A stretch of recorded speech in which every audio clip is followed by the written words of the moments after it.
Hi good morning, क्या हाल चाल है भाई। सॉल्यूशन कर रहे हैं हम लोग पार्ट 4। एग्जाम हुआ था कल हमारा गेट 2024 का। बीटी एक्सेल के कंबाइंड क्वेश्चन है। तारीख है आज 11 फरवरी 2024। क्वेश्चन मैच द फॉलोइंग, जहां पे फीमर की बात कर रखी है, लीवर, ब्रेन और साथ में मेसोडर्म, एंडोडर्म, एक्टोडर्म, इनको मैच करना था हमें।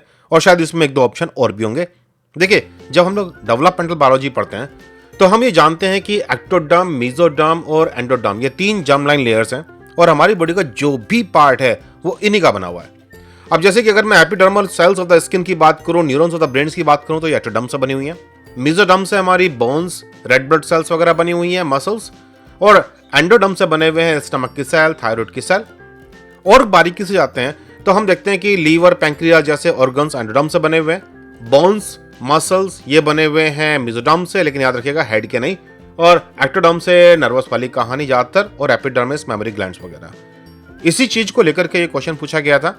तो फीमर जो है वो मेसोडर्म से, लीवर एंडोडर्म से और ब्रेन एक्टोडर्म से, और ऐसे ही कंपैरेटिव दूसरे ऑप्शन जो रहे होंगे इसके अंदर उन्हें भी मैच कर सकते हैं। एक क्वेश्चन ये भी था कि which of the following is the intermediary molecule of the PPP glycolysis Krebs cycle. Option में दिया हुआ है glucose 6 phosphate, glyceraldehyde 3 phosphate, pyruvate, acetyl coenzyme ए।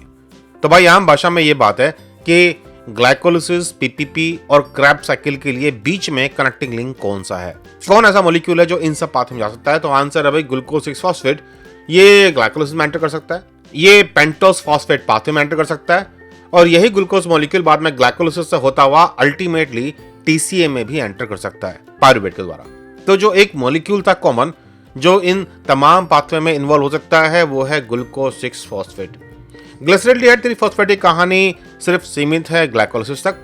पायरुवेट वाली कहानी यह रास्ता खुलता है आगे, लेकिन ये वापस पेंटोस फॉस्फेट पाथवे के पास नहीं जाएगा। एसिटाइल कोएंजाइम ए की भी स्टोरी क्रैब साइकिल के लिए है केवल। एक क्वेश्चन है, को translational translocation of protein is done by.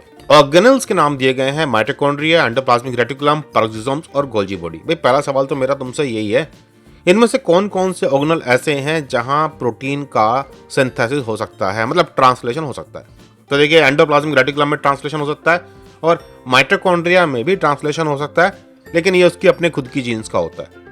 अब एंडोप्लाज्मिक रेटिकुलम वाली कहानी अगर आपको याद हो तो देखिए, जब भी कभी किसी भी आरएनए को पढ़ा जाएगा साइटोसोल में, तो ट्रांसलेशन की शुरुआत हमेशा साइटोसोल में होती है, चाहे वो सिक्रेटरी प्रोटीन हो, चाहे वो सेल के अंदर रहने वाले प्रोटीन हो। और फिर वहां अगर सिग्नल सीक्वेंस है एक अवेलेबल, तो उसे एसआरपी पहचान करके सारे कॉम्प्लेक्स को लेके जाता है एंडोप्लाज्मिक रेटिकुलम के ऊपर, और अब बाकी कहानी यही होती है। प्रोटीन बनना शुरू हो जाता है और उसी के साथ साथ प्रोटीन को ईआर के ल्यूमन में भी धकेलना शुरू कर देते हैं।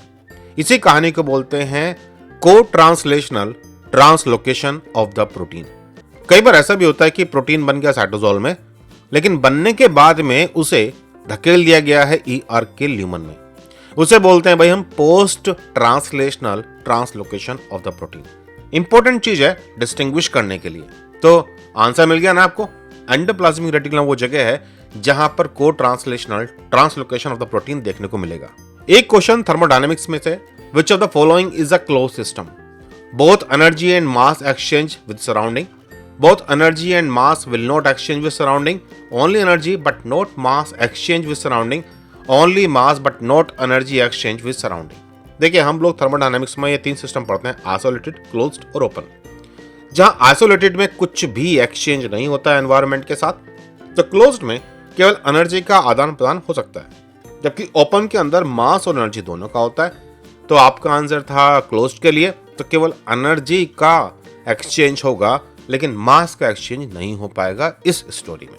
अगर आप भी अपने क्वेश्चंस के सॉल्यूशन चाहते हैं बीटी एक्सेल, तो मुझे व्हाट्सएप कर सकते हैं आप ये क्वेश्चन 9013902981। गेट 2025, CSIR नेट 2024, मतलब इस साल के एग्जाम्स और अगले साल के ICMR JRF और DBT JRF। अगर आप भी इन एग्जाम की तैयारी करना चाहते हैं फास्ट एंड एफिशिएंट तरीके से, तो iFly ज्वाइन कीजिए।